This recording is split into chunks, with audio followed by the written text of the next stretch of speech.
Welcome back to another FPL video. This will be the best wildcard team for Game Week 14. The plan is also to do a team selection video after the Wednesday Champions League matches, so that will be tomorrow on the Thursday, and also the transfer tips for Game Week 14, and that will be released around the Friday, and then the deadline stream as usual on the Saturday. There's going to be more UCL fantasy content for match day 6, and also for all the other game weeks in FPL and UCL fantasy until the end of the season. If you haven't enjoyed this video, smash the like button and subscribe for new. Our aim is to get this video to over 200 likes and to keep on pushing towards new goals such as 22,000 subscribers. If we do get to that goal of 200 likes, then there will be the best team selection video and also the transfer tips. But without further ado, let's jump straight into this video.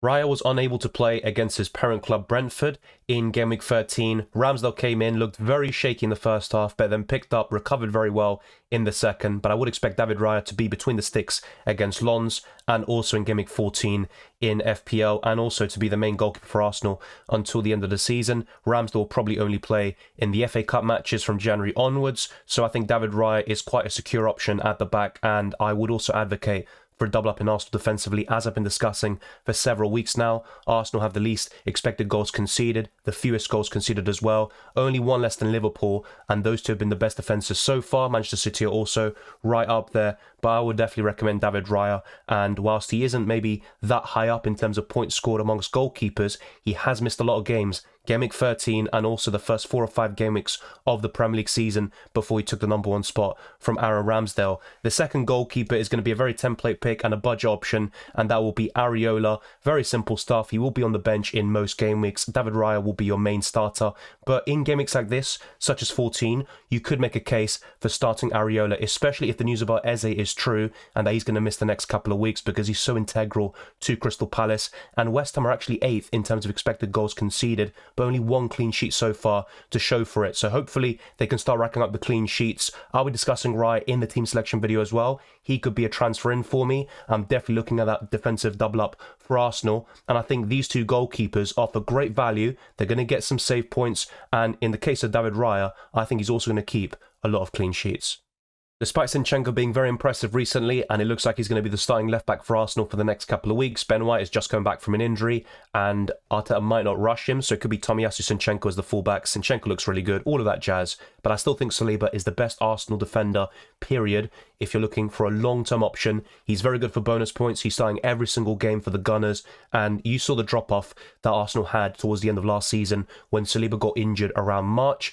And it also didn't help that his replacement in Tomiyasu also got injured in the same game. And then you had to go down to Rob Holding, who can't even start games for Crystal Palace. But Saliba is a game changer for Arsenal. He's got 30 wins for the Gunners in just 40 appearances. And he also only has 4 losses. So his record in the Premier League is absolutely insane. And I also saw a stat, and maybe it's going to change by the Lens game, that he hasn't been booked in 409 days at the time of this recording on the Wednesday before the Lens game in the Champions League. That is an insane record, and it goes to show how impressive Saliba has been. And I think Saliba, Gabriel and Rice are integral to that Arsenal side, and they offer Arsenal that defensive solidity, and that's why they've got the best defensive numbers up until this stage of the season. Now, the next defender isn't there for the clean sheets, and his team have been struggling as of late with all the injuries and suspensions they have, but what sets this defender apart from the others is the attacking threat and also being on set pieces. He's delivering very consistently despite his team struggles, and that is Pedro Porro.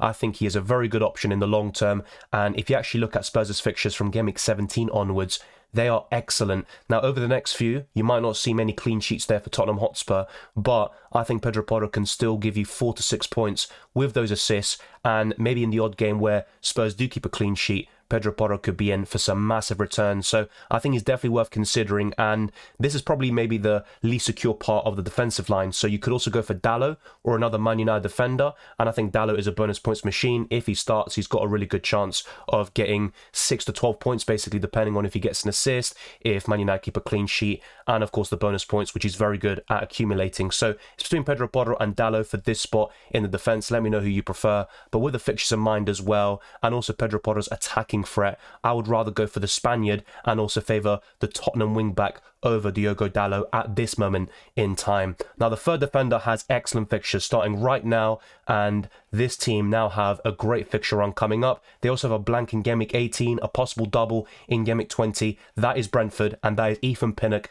as a cheap defender at only 4.6 million. He's got Luton Town at home now, and you definitely want to start him in a fixture like that. I know Luton have been pretty good recently, but they're mainly a tougher proposition in home matches. When they're away from home, you'd still back the opposition to get the victory against Luton Town, and I also think Pinnock has a good chance of a clean sheet this week. Next up, very simple, it's going to be Tsimikas. He's facing Fulham at home next. The only issue with Liverpool defenders, including Trent Alexander-Arnold or Tsimikas, is that Alisson could be out for the next couple of weeks, but the latest report I've seen is that Alisson is aiming for a return for that Manchester United fixture, but over the next three, when Liverpool have great games on paper, there could be no Alisson and it could be Kelleher instead, and he's been a bit suspect in the Europa League so far this season. But Tsimikas in home matches, I'd still back him to get some clean sheets and maybe the odd bonus point or assist like he showed against Brentford. That 15-point haul still haunts me to this day. The final defender is going to be a very simple one, and that is Jamal Lascelles. We're not sure when Botman is going to come back exactly, and once that's the case,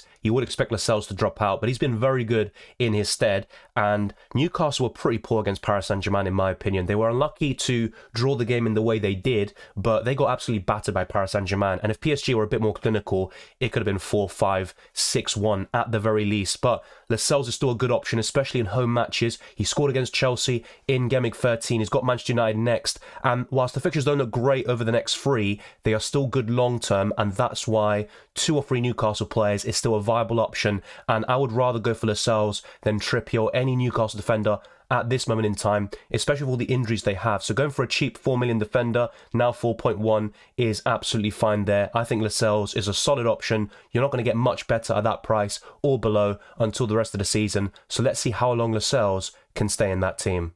Saka has been in the vast majority of my wildcard teams this season. He hasn't been that great in the last couple of Premier League games, but guess what? He still has 4 assists in his last 5 Premier League games, averaging over 5 points per game, and he hasn't been scoring much. He's kind of hogging the touchline and providing a lot of width for Arsenal, and he's very important in the build-up. You saw the assist for Havertz, by the way, an excellent delivery, and while Saka might not have been great in that match, he actually made 5 key passes, so he created 5 chances, and he also made some great crosses, and the only time it was met was by Kai Havertz to win the game against Brentford in the dying embers of that match. So Saka has terrific quality, he's so consistent, and I'd thoroughly recommend him. Now, there could be this big issue about, I've got Son, what should I do?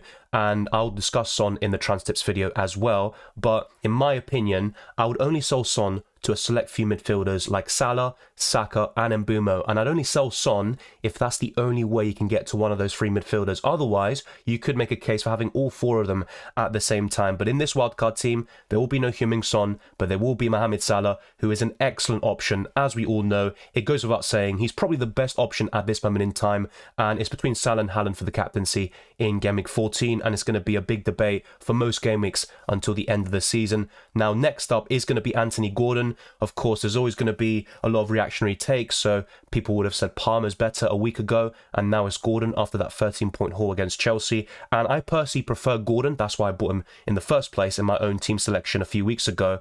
And I think what really separates the two of them is that Palmer, whilst he's been very good for Chelsea and a shining light in an otherwise inconsistent season, I think Palmer doesn't really offer that goal threat from open play. He's scoring all of his goals from penalties, whilst Gordon is doing it from open play, and he's also got the odd assist here and there. So I think Gordon is a better option than Palmer, but that doesn't mean Palmer should be avoided. I still like him, especially from Gameweek 16 onwards. But if you're asking me who do you prefer right now, I would go for Gordon, based on what he's done so far and him delivering from open play. Now, next up, it's going to be controversial, but I'd still go for Jarrod Bowen. He was close to making the team in Gameweek 13. He didn't make it, of course, but I think he's going to be available for Gameweek 14. I actually have no idea why so many people are looking to sell Bowen. I know there's this discussion, he had a fluid in his knee and he could be out for several weeks and all of that, but I actually think Bowen will be available, and I would wait for more information regardless. If Bowen is out, you can make a case for selling him. You can go to Palmer directly, and that gives you the funds to maybe upgrade another position. You can go for Trent or Trippier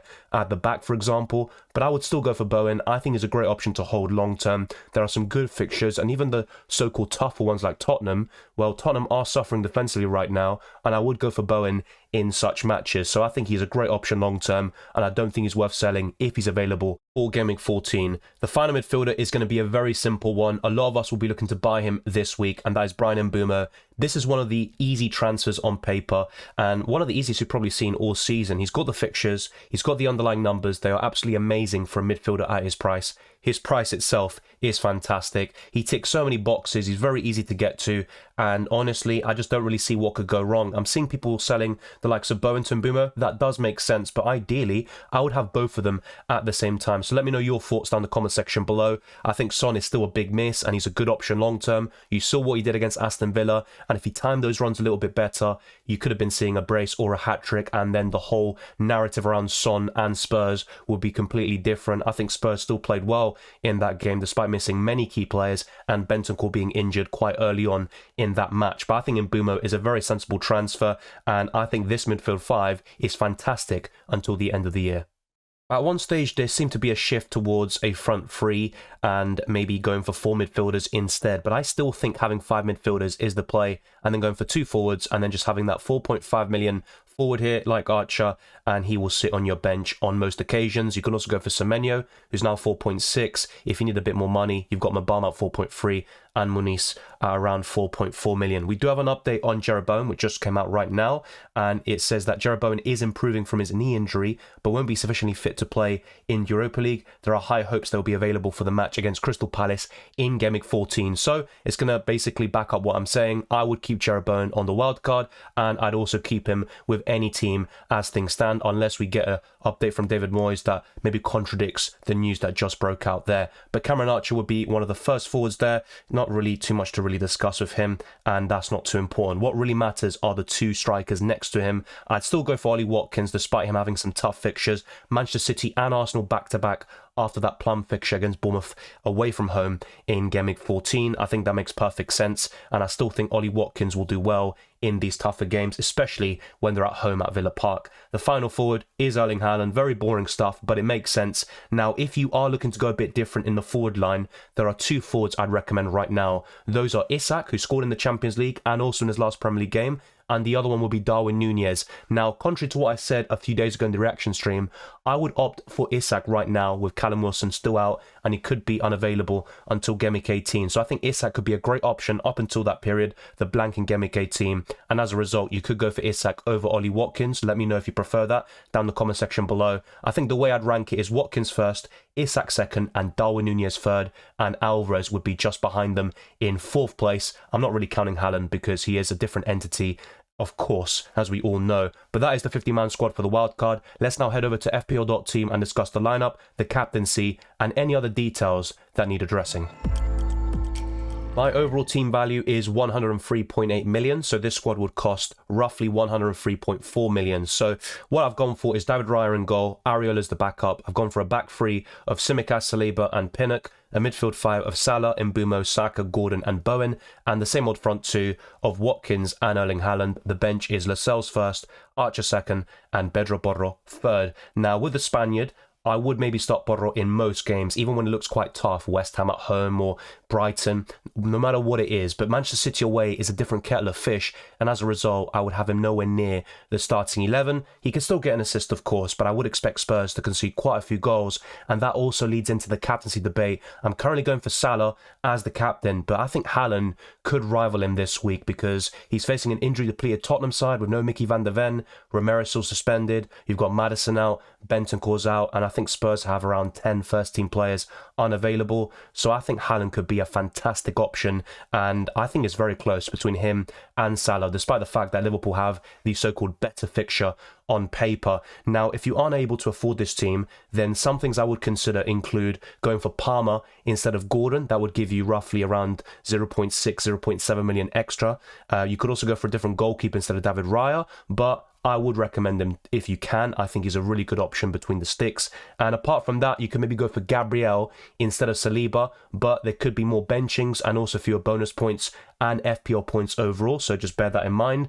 But I think Saliba is a very good option at that price. You could also go for Mabama instead of Archer. So all of those moves I just discussed could give you 1 million or more in terms of funds, and you could easily afford this squad as a result. Let me know your thoughts on the best wildcard team for Gameweek 14 and beyond, and thank you very much for watching this video. If you enjoyed it or found it useful, then be sure to smash the like button and subscribe for new. Let's try to get this video to over 200 likes. Let's keep on pushing towards 22,000 subscribers and beyond. You can follow me on Twitter and Instagram, DylanRCM, and check all the links in the description below for the Patreon, Championships Discord server, and the FPL League. All of the links are there. There's also one for Draft Time, which I'd highly recommend. I wish you all the best luck for Gameweek 14 and the rest of the season, and I'll see you next time.